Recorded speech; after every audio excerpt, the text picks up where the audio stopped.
Rao please Adhira please मला एकट्याला सोड. ऐक ना प्लीज ऐक ना. अधिरा काय ऐकू तुझं? उलट मी तुला सांगत होतो की आपण इथे नको जाऊया, नको थांबूयात इथे. कळते अधिरा, हे सगळं ना तुझ्यामुळे झालंय. पण जर इथे नसतो आलो तर व्हॅलेंटाईन्स डे साजरा नसता झाला का? सांग ना, नसता झाला. पण नको ना चिडू जरा. का चिडू नको मी? सांग मला, का चिडू नको मी? तू तुला कित्येकदा सांगत होतो अधिरा आपण इथे नको जाऊयात, तरी तू मला फोर्स करत होतीस. मी काय मूर्ख म्हणून सांगत होतो का तुला? का सारखं तू स्वतःचं खरं करायला जातेस? किती वर्ष ओळखतो आपण एकमेकांना, सांग ना. तुला नाही कळलंय का? अगं मला नाही आवडत अशा ठिकाणी. मला नाही आवडत हा शो शायनिंगपणा, हा बडेजावपणा. इथे ना मला खूप घुसमटल्यासारखं फील होतं. बिंग व्हेरी ऑनेस्ट, ही ना माझी लाईफस्टाईल नाही आणि मला याचं दुःख सुद्धा नाहीये. तू काही बोलू नकोस. मी तुला सांगतो, तू जा ना तुझ्या फॅमिली सोबत, तुझ्या फ्रेंड सोबत अशा ठिकाणी. पण तू मला का फोर्स करतेस इथे यायला? का सतत स्वतःचं खरं करत असतेस तू? मी तुझ्या लाईफस्टाईलशी जुळून घेण्याचा प्रयत्न नाही करत आहे का रे? सांग ना. तुला नको घेऊस जुळून. सिरियसली नको घेऊस जुळून. तुला जर हे असं मला ऐकून दाखवायचं असेल ना सतत, तर प्लीज जुळवून घेऊ नकोस. यु नो व्हॉट अधिरा, तू खूप ग्रेट आहेस. कारण ना तुला गरिबीत जगता आलं. माझं तसं नाहीये. मी ना खूप सामान्य मुलगा आहे. मला श्रीमंतीचा ढोंग, श्रीमंतीचा आव नाही पार पाडता येते. मी ना अधिरा हात सोडतो तुझ्यासमोर. प्लीज माझी लाईफस्टाईल बदलायचा प्रयत्न करू नकोस. बघितलंस ना आज काय झालं? अगं लायकी काढली का त्यांनी माझी? मला नाही सहन होते सगळं. पण जाऊ दे ना, सोड ना प्लीज. हो सोडलंच आहे मी, सोडलंच आहे.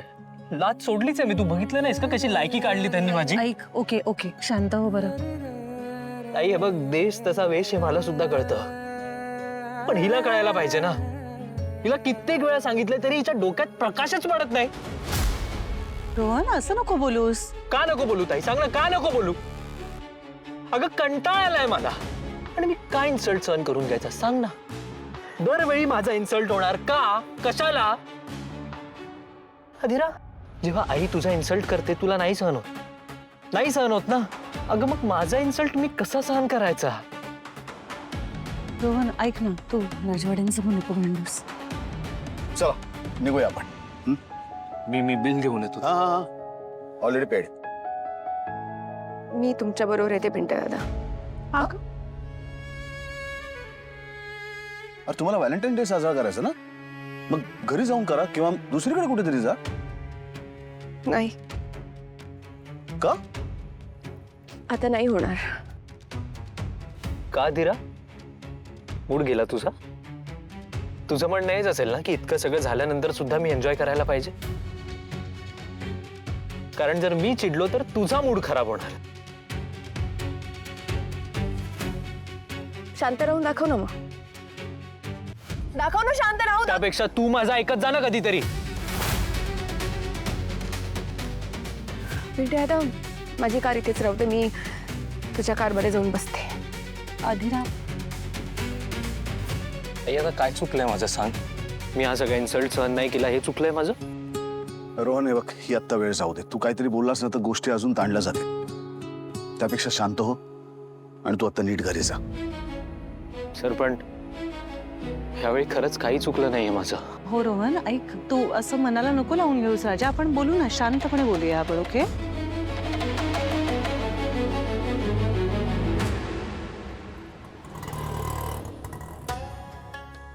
किती वाजले बघ, एवढी रात्र झाली तरी याचा पत्ता नाहीये. हल्ली ना असाच करायला लागलाय, कधी येतो कधी जातो. लग्नाचे परिणाम आहेत, अजून काय करत बसला असेल पार्ट्या तिच्या बरोबर. सारखं आपल्या तिच्या मागे मागे मागे मागे. काय बोलावं याला? मग आम्ही बोलल्यानंतर आई वैरी ठरते ना. हा ऐ, काय? भिंतींशी बोलतीये का मी?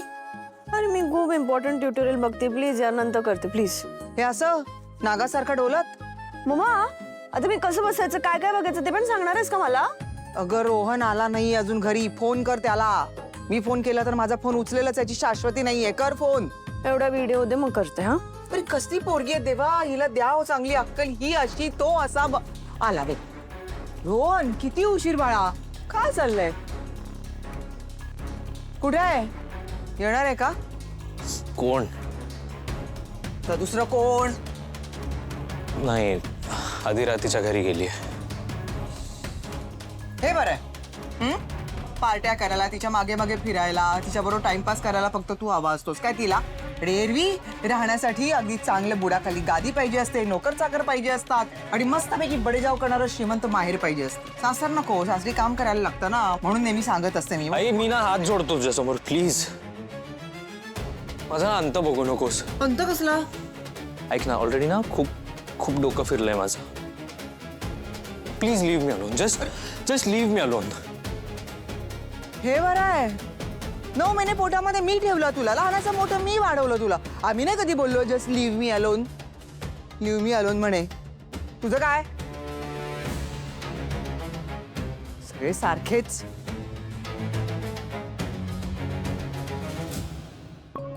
मॉम, हे सगळं ऐकून ताई कुठे गेली यार?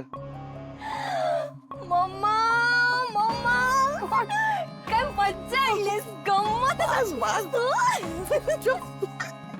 बस उगाच नाही, इतकी वर्ष ह्या लोकांमध्ये अशी टिकून राहिले. मम्मा तुझ्यासारखा विचार आहे ना कोण करूच शकत नाही. तू तर रोहनची काय लायकी काढली आहेस ना, ऐकूनच मजा आली आहे मला. अगं तुला तर नुसती ऐकून मजा आली, पण तू तिच्या प्रत्यक्षात नव्हती ना ताई. अंशू, व्हिडिओ किंवा फोटो काढायचा ना रे.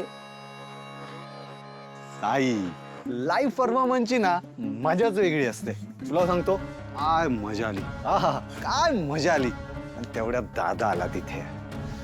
नाहीतर अशी वाट लागली असती ना त्याची, तर लोकांनी भांडी घासायला लावली असती त्याला. Relax relax Anshu. त्या रोहनला भांडी पण आपण लवकरच घासायला लावू.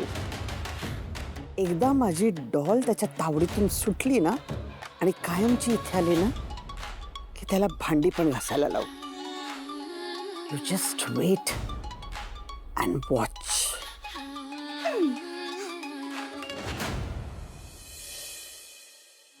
आज जे घडलं ना ते खूप वाईट झालं, खूप चुकीचं होतं. रोहन सारखा इतका साधा सरळ समजूतदार मुलगा, काही मुठभर लोक त्याच्या अंगावरती धावून जातात, त्याला हॅरॅस करतात. त्याच्यावरचे संस्कार चांगले ना म्हणून तो काही बोलला नाही, सभ्यपणे वागला. पण एक नवरा म्हणून, पुरुष म्हणून हे किती इन्सल्टिंग आहे, किती अपमानास्पद आहे. आणि मलाही कळत नाही की अधिरा हा हट्ट का करते. का नाही तिला कळत आहे की आपण कुठे जाऊन पार्टी करतो, किती पैसे खर्च करतो, याने काय फरक पडणार आहे. ज्याला आवडत असेल ना त्याने ते करावं, पण ज्याला आवडत नाहीये त्याला हट्ट का घेऊन जायचा. एक मिनिट, अधिराचा काय दोष आहे यात? दोष आहे तिचा, अहो दोष आहे. कारण आपण ज्या व्यक्तीबरोबर जाणार आहोत त्याच्या आवडीनिवडीचा, त्याच्या कम्फर्टचा आपण विचार नको करायला. आणि तो तिचा नवरा आहे हे तिला कळायला नको. त्याची परिस्थिती काय माहिती ना तिला चांगलं. पण तसं तर रोहनलाही माहिती आहे. त्याने कोणाशी लग्न केलंय हे रोहनला चांगलं माहिती आहे ना. मग आता अधिराचं सुद्धा तर लाईफस्टाईल आहे, मग रोहनने थोडं ऍडजस्ट नको का करायला. हे बघा, आता ह्या सगळ्यामध्ये अधिराचा हेतू वाईट होता का? नाही. तिला एक छान इव्हनिंग स्पेंड करायची होती तिच्या नवऱ्याबरोबर. आणि खरं तर ते सगळं एक्झॅक्ट छान तसं झालंही असतं, फक्त ह्या सगळ्या गोष्टींमुळे रोहनचा मूड गेला. हे बघा, या जर तरच्या गोष्टींना काही अर्थ नसतो. हेतू काय हे महत्वाचं नाहीये, त्याचा परिणाम काय आहे ना तो अंतिम असतो. चांगलं करायचं होतं पण वाईट झालं, याला काहीच अर्थ नाहीये. आणि आता झाले ना बरेच दिवस लग्नाला, आता तिने स्वतःमध्ये बदल नको करायला. रोहनने सुद्धा. अहो पण अधिरामुळे अपमान झाला तिच्या नवऱ्याचा.